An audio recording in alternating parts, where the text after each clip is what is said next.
الحمد لله رب العالمين الرحمن الرحيم مالك يوم الدين والصلاة والسلام على سيد المرسلين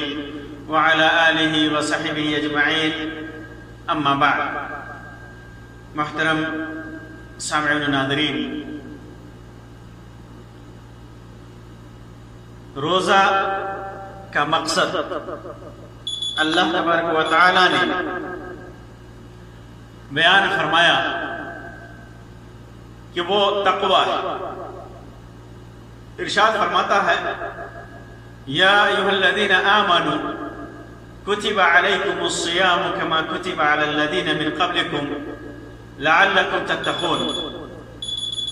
اے مومنو، تمہارے اوپر روزہ ایسے ہی فرض کیا گیا ہے جیسے تم سے پہلے لوگوں پر فرض کیا گیا تھا، تاکہ تم تقوی والے بنو، تقوی اختیار کرو. تقوی کا معنی مختلف الفاظ علماء نے کیا ہے، جن سب کا خلاصہ یہ ہے کہ تقوی اسے کہتے ہیں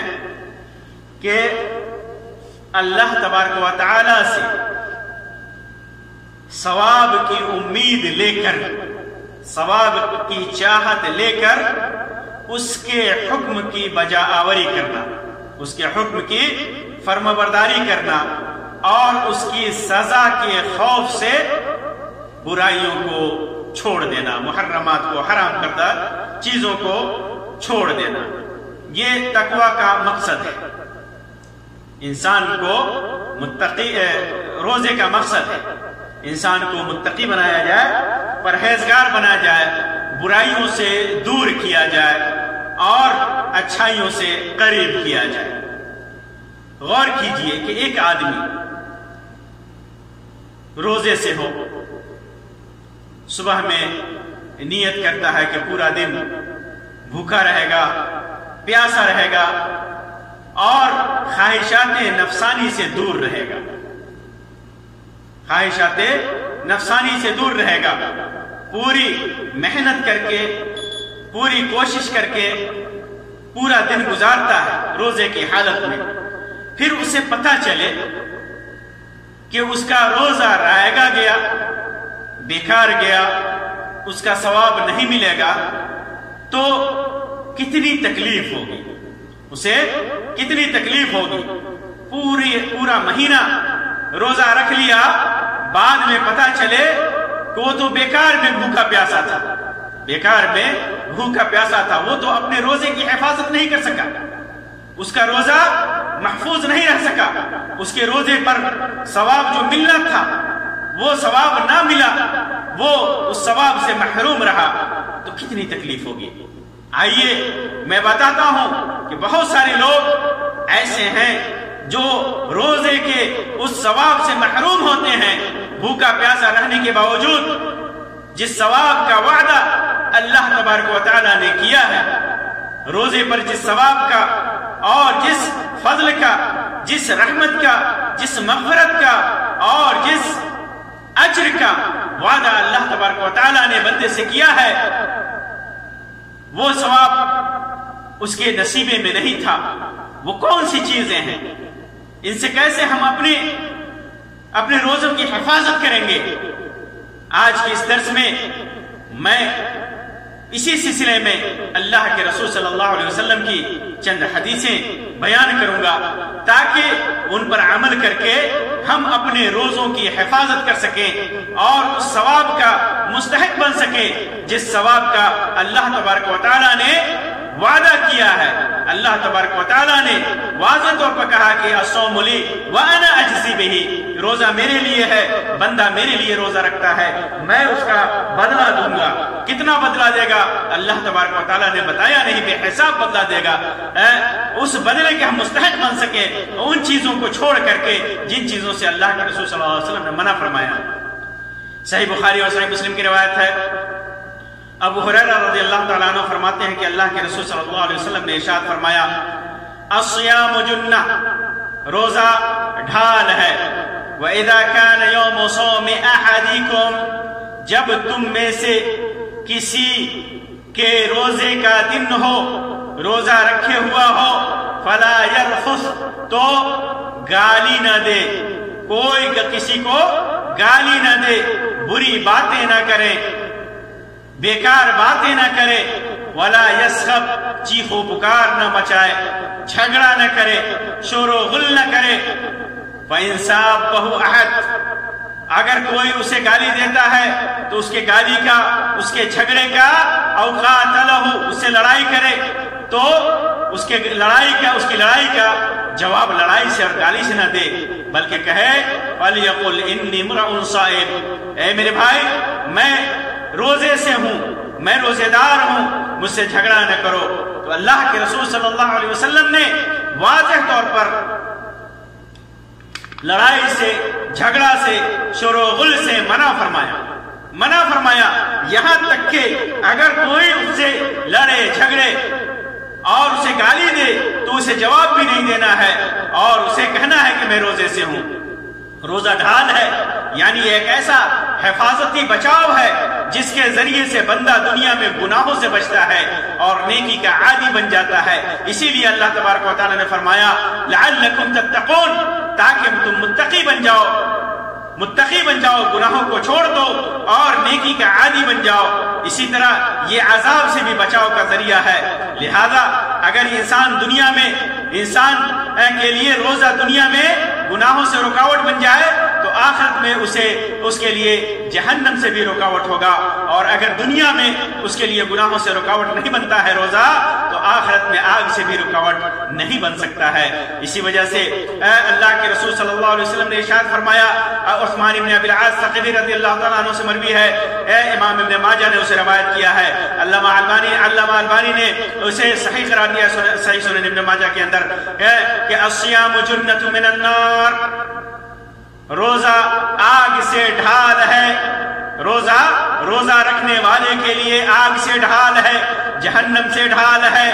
کجنت احدکم من القتال، جس طرح آدمی کے لیے لڑائی میں ڈھال ہوتا ہے اور اس سے اپنا بچاؤ کرتا ہے، اپنا دفاع کرتا ہے، یہ ڈھال اس کو بچاتا ہے، دشمن کے وار سے، تیر و تلوار کے وار سے بچاتا ہے، اسی طرح قیامت کے دن جہنم کی آگ سے یہ روزہ اسے بچائے گا،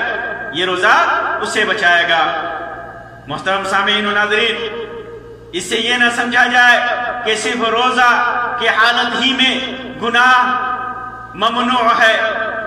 برائی، گالی، جھگڑا، لڑائی یہ حرام صرف روزے کی حالت میں ہے، نہیں، تمام حالات میں یہ حرام ہے، لیکن روزے کی نسبت سے ان کی ممانعت میں مزید تاکید کی گئی ہے۔ اسی وجہ سے لڑائی جھگڑے سے روزے دار کو دور رہنا ہوگا اور تب جا کر کے اس کے روزے کی حفاظت ہوگی، ورنہ اللہ تبارک و تعالیٰ کو ایسا روزہ ہرگز پسند نہیں ہے جس روزے کے ساتھ اعضاء کے گناہ ملے ہوئے ہوں، لڑائی، جھگڑا، جھوٹ، فریب، دغابازی، غیبت، چغلی، یہ ساری گناہ ملے ہوئے ہوں، ایسے روزے کو اللہ تبارک و تعالیٰ کو ضرورت نہیں ہے۔ صحیح بخاری کی روایت ہے، ابو ہریرہ رضی اللہ تعالیٰ عنہ فرماتے ہیں کہ اللہ کے رسول صلی اللہ علیہ وسلم نے ارشاد فرمایا من لم یدع قول الزور والعمل به، جس شخص نے روزے کی حالت میں جھوٹ اور برے کام نہیں چھوڑا، والعمل به، قول الزور بری بات، برا کہنا، والعمل به اور برائیوں پر عمل کرنا، جھوٹ پر عمل کرنا نہیں چھوڑا، فلیس للہ حاجہ فی ان یدع طعامہ وشرابہ، تو اللہ تبارک و تعالیٰ کو اس بات کی حاجت نہیں ہے کہ بندہ صرف کھانا پینا چھوڑ دے، بھوکا پیاسا رہے، اس کی حاجت اللہ کو نہیں ہے۔ یعنی اللہ تبارک و تعالیٰ ان معصیتوں پر، ان گناہوں پر اللہ تبارک و تعالیٰ نے جو ثواب رکھا ہے وہ ثواب اسے نہیں دیتا، ایسے روزے دار کو سوائے بھوک اور پیاس کو اسے کچھ نہیں ملتا۔ روزہ رکھتا ہے ثواب کی نیت سے، لیکن برائیوں میں منہمک رہتا ہے، جھوٹ میں، گالی میں، دغابازی میں، فریب میں لگا رہتا ہے، تو پھر سوائے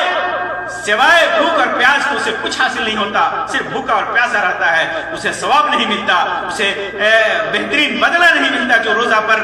اسے ملنا چاہیے۔ پھر اس کے بعد اللہ کے رسول صلی اللہ علیہ وسلم نے دوسری روایت میں ارشاد فرمایا، جیسا کہ ابو ہریرہ رضی اللہ تعالیٰ عنہ نے روایت کیا ہے، ابن ماجہ کے اندر ہے حسن سند کے ساتھ، رب صائم لیس له من صیامہ الا الجوع، بہت سارے روزے دار یا بعض روزے دار ایسے ہیں جنہیں روزے سے بھوک کے سوا کچھ حاصل نہیں ہوتا۔ غور کیجئے، بندہ سحری کھا کر کے پورا دن بھوکا پیاسا رہتا ہے، لیکن بعد میں اسے پتا چلتا ہے کہ اسے سوائے بھوک اور پیاس کے کچھ حاصل نہیں ہوا۔ کتنی بڑی بات ہے، کتنی بڑی بات ہے۔ کس طرح ہم اپنے روزوں کی حفاظت کریں، ان روایتوں میں، ان حدیثوں میں واضح طور پر ہمارے لیے تعلیم ہے کہ ہم برائیوں کو چھوڑیں، ہم ہمیشہ برائیوں سے دور رہیں، جھوٹ سے، فریب سے، دغابازی سے، چغلخوری سے، غیبت سے، ہمیشہ لڑائی سے، جھگڑے سے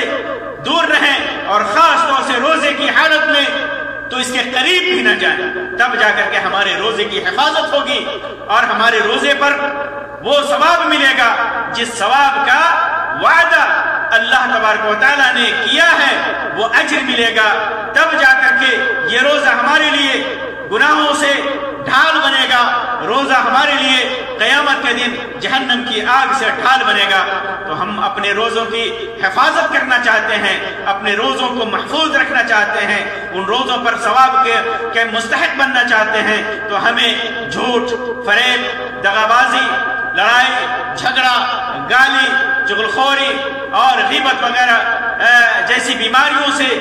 برائیوں سے ہمیں دور رہنا ہوگا، اپنے اندر تقوی پیدا کرنا ہوگا، تقوی کی صفت پیدا کرنی ہوگی، اللہ کے حکم کی بجا آوری تو کرنی ہی ہوگی، اللہ تبارک و تعالیٰ کے منہیات سے، محرمات سے، جن چیزوں سے اللہ اور اس کے رسول نے روک دیا اس سے دور رہنا ہوگا۔ اللہ تبارک و تعالیٰ سے دعا ہے کہ اللہ تبارک و تعالیٰ ہمارے روزے کو اور ہماری تمام عبادتوں کو ہر قسم کی برائیوں سے، ہر قسم کے عیوب سے محفوظ رکھے اور انہیں ثواب والا عمل اللہ تبارک و تعالیٰ بنائے اور اس پر بہترین اجر سے نوازے۔ آمین یا رب العالمین۔ وآخر دعوانا ان الحمدللہ رب العالمین وصلی اللہ علی خیر خلق وسلم، والسلام علیکم ورحمۃ اللہ وبرکاتہ۔